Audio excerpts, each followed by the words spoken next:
Hello guys, ഇന്നത്തെ special എന്താണെന്ന് കാണണ്ടേ? ബോൺലെസ് ചിക്കൻ വെച്ചിട്ടാണ് ഇന്ന് ഞാനൊരു റെസിപ്പി പരീക്ഷിച്ച് നോക്കാൻ വേണ്ടി പോകുന്നത്. ഇതിനങ്ങനെ പ്രത്യേകിച്ച് പേരൊന്നും ഞാൻ ഇട്ടിട്ടില്ല കേട്ടോ. നമുക്ക് വേണമെങ്കിൽ ഹണി ഫ്രൈഡ് ചിക്കൻ എന്നൊക്കെ വിളിക്കാട്ടോ. എങ്ങനെ ഉണ്ടാക്കാന്ന് കാണാം. കഴുകി വൃത്തിയാക്കി വെച്ച എല്ലില്ലാത്ത ചിക്കനിലേക്ക് ഉപ്പും വെളുത്തുള്ളി ചതച്ചതും കൂടെ ഇട്ട് കൈ വെച്ച് നല്ലോണം തിരുമ്പി കുറച്ച് സമയം അവിടെ മാരിനേറ്റ് ചെയ്യാൻ വേണ്ടി വെക്കാം. ഇനി 1 കപ്പ് മൈദയിലേക്ക് 1/2 കപ്പ് കോൺഫ്ലോറും ആവശ്യത്തിനുള്ള ഉപ്പും കുറച്ച് മുളക് പൊടി, കുറച്ച് കുരുമുളക് പൊടി, അവസാനമായിട്ട് ഇഞ്ചി വെളുത്തുള്ളി ചതച്ചതും കൂടെ ഇട്ടിട്ട് നല്ലോണം ഒന്ന് മിക്സ് ചെയ്തെടുക്കാം കേട്ടോ. ആ ഉപ്പൊക്കെ എല്ലാ ഭാഗത്തും എത്തുന്ന രീതിയിൽ നല്ലോണം മിക്സ് ചെയ്തെടുക്കാം. ഇനി എന്താ ചെയ്യേണ്ടതെന്ന് അറിയോ? ഇതിൽ പകുതി എടുത്തിട്ട് മാറ്റി വെക്കണം. അതെന്തിനാന്ന് കുറച്ച് കഴിഞ്ഞിട്ട് പറഞ്ഞുതരാം കേട്ടോ. ഇനി ബാക്കി പകുതിയിലേക്ക് കുറച്ച് വെള്ളം ഒഴിച്ചിട്ട് നമ്മുടെ ബാറ്റർ ഇവിടെ റെഡിയാക്കി എടുക്കണം.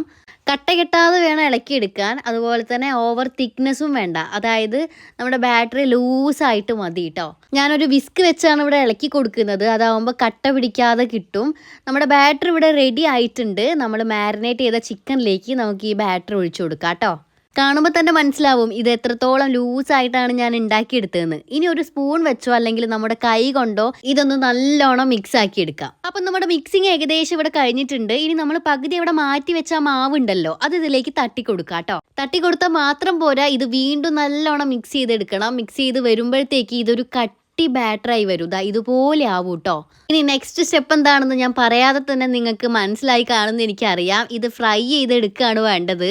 അങ്ങനെ ഓയിൽ ചൂടായപ്പോൾ ഞാൻ കൈ വെച്ച് ഓരോ ചിക്കൻ പീസ് എടുത്തിട്ട് തിളച്ച വെളിച്ചെണ്ണയിൽ ഇട്ടിട്ട് ഫ്രൈ ചെയ്തെടുക്കാൻ പോവുകയാണേ.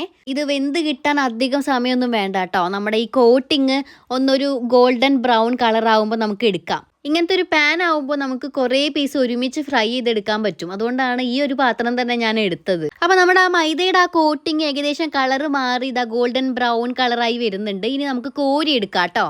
ഇത് കോരി എടുക്കുന്നതിനോടൊപ്പം തന്നെ നിങ്ങളോടൊരു കാര്യം പറയട്ടെ.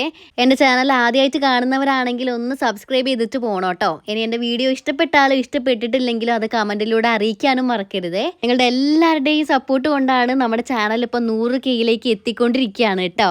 അപ്പോൾ ഇത്രയേ ഉള്ളൂ പറയാൻ. നമുക്ക് തിരിച്ച് കുക്കിങ്ങിലേക്ക് വരാം. ഇത് പക്ഷേ ഇങ്ങനെ കഴിക്കാൻ നല്ല ടേസ്റ്റാണ് കേട്ടോ. ഞാൻ ഇടയിൽ കഴിച്ചു നോക്കി, കിട്ടില്ലനാണ്. നമ്മുടെ ഈ ബ്രോസ്റ്റഡ് ചിക്കനൊക്കെ ഇല്ലേ, അത് കഴിക്കുന്ന പോലെയാണ്. ഇതിങ്ങനെ ഇവിടെ വെച്ചാൽ ഇത് തിന്ന് തീർക്കാൻ ഇവിടെ ആൾക്കാർ റെഡിയാണ് കേട്ടോ. അതുകൊണ്ട് എല്ലാം ഫ്രൈ ചെയ്തിട്ട് ഇത് ഞാൻ അവിടുന്ന് മാറ്റി വെച്ചു കേട്ടോ. ഇനി നമ്മുടെ അടുത്ത പണി കുറച്ചധികം വെളുത്തുള്ളി ഇതുപോലെ ചോപ്പ് ചെയ്തെടുക്കണം. ഇനി ഒരു പാത്രം വെച്ചിട്ട്, ഞാനിവിടെ വേറെ പാത്രം ഇല്ലാത്തതുകൊണ്ടാണ് ഈ ഉരുളി വെച്ചത്. നിങ്ങളുടെ അടുത്ത് നോൺ സ്റ്റിക്ക് പാത്രങ്ങളൊക്കെ ഉണ്ടെങ്കിൽ അത് എടുക്കുന്നതായിരിക്കും കൂടുതൽ ബെറ്റർ കേട്ടോ. ഇനിയിപ്പോൾ ഏത് പാത്രമായാലും ചൂടാവുന്ന സമയത്ത് കുറച്ച് ബട്ടർ ഇട്ട് കൊടുത്തിട്ട് നമ്മൾ ചോപ്പ് ചെയ്ത് വെച്ച വെളുത്തുള്ളിയും കുറച്ച് സോയാ സോസും കൂടെ ഇട്ട് കൊടുക്കുക. ഇനി ഇതിലേക്ക് ചേർക്കേണ്ടത് 2 സ്പൂൺ പഞ്ചസാരയാണേ. തീർന്നിട്ടില്ല. ഒന്നുകൂടെ ഒന്ന് സ്വീറ്റ് ആയിട്ട് ഇരിക്കാൻ വേണ്ടിയിട്ട് കുറച്ച് തേൻ കൂടെ ഒഴിച്ചു കൊടുക്കുക കേട്ടോ. ഇതെല്ലാം കൂടെ നല്ലോണം ഒന്ന് മിക്സ് ചെയ്തെടുക്കുക. അവസാനമായിട്ട് നമ്മൾ ഫ്രൈ ചെയ്ത് വെച്ച ചിക്കൻ കൂടെ ഇതിലേക്ക് തട്ടി കൊടുക്കുക. ചിക്കൻ ഇട്ട് കൊടുത്തിട്ട് നല്ലോണം മിക്സ് ചെയ്തെടുക്കണം. ആ ഒരു ഗ്ലേസിങ് ആ ചിക്കനിലേക്കൊക്കെ നല്ലോണം പിടിക്കണം കേട്ടോ.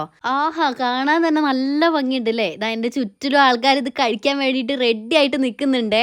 പക്ഷെ അങ്ങനെ അങ്ങ് കൊടുക്കാൻ പറ്റുമോ? ഇതിൻ്റെ അറ്റകുറ്റപ്പണികളൊന്നും തീർന്നിട്ടില്ല. ഒന്നുകൂടെ ഒന്ന് ഭംഗി കൂട്ടാൻ വേണ്ടിയിട്ട് കുറച്ച് വെളുത്ത എള്ള് കൂടെ ഞാനിതാ മുകളിലായിട്ട് തൂകി കൊടുക്കുന്നുണ്ട് കേട്ടോ. അങ്ങനെ നമ്മുടെ മേക്കിംഗ് ഇവിടെ അവസാനിച്ചിരിക്കുകയാണ്. അങ്ങനെ തന്നെ എടുത്തിട്ട് നമുക്കിത് സെർവ് ചെയ്യാം. സെർവ് ചെയ്താൽ മാത്രം പോലെ നമുക്കിത് കഴിച്ചു നോക്കണം. ഞാൻ തന്നെയാണ് കേട്ടോ ആദ്യം ടേസ്റ്റ് ചെയ്യാൻ പോകുന്നത്. സത്യം പറഞ്ഞാൽ ഇത് കണ്ടിട്ട് എനിക്ക് കൊതി കടിച്ച് പിടിച്ച് സഹിച്ച് നിൽക്കാൻ വയ്യ. വയൽ വെള്ളം നിറഞ്ഞു നിൽക്കുന്നുണ്ട്. ഒന്നും നോക്കാതെ ഒരു സ്പൂൺ എടുത്തിട്ട് ഞാൻ കഴിച്ചു നോക്കി കേട്ടോ. ഒരു വെറൈറ്റി ടേസ്റ്റാണ്. ആ ഒരു ബട്ടറിൻ്റെ ഒക്കെ ടേസ്റ്റ് ഇങ്ങനെ കയറി നിൽക്കുന്നുണ്ട് കേട്ടോ. അത് മാത്രമല്ല ആ ഹണിയുടെയൊക്കെ ആ സ്വീറ്റ്നെസ് കിട്ടില്ലനാണ് കേട്ടോ. നമുക്ക് കട്ടൻ ചായൻ്റെ കൂടെയൊക്കെ ഇത് കഴിക്കാം. ഞാൻ ഉണ്ടാക്കിക്കൊണ്ട് പറയല്ല, എനിക്ക് എന്തായാലും നല്ലോണം ഇഷ്ടപ്പെട്ടു കേട്ടോ. ഞാനിത് എല്ലാവർക്കും കൊടുത്തിട്ട് വരാം. നമുക്ക് എന്തായാലും അടുത്ത വീഡിയോയിലൂടെ കാണാൻ. ഇഷ്ടമായ ലൈക്ക് ചെയ്യണേ. ടാറ്റാ.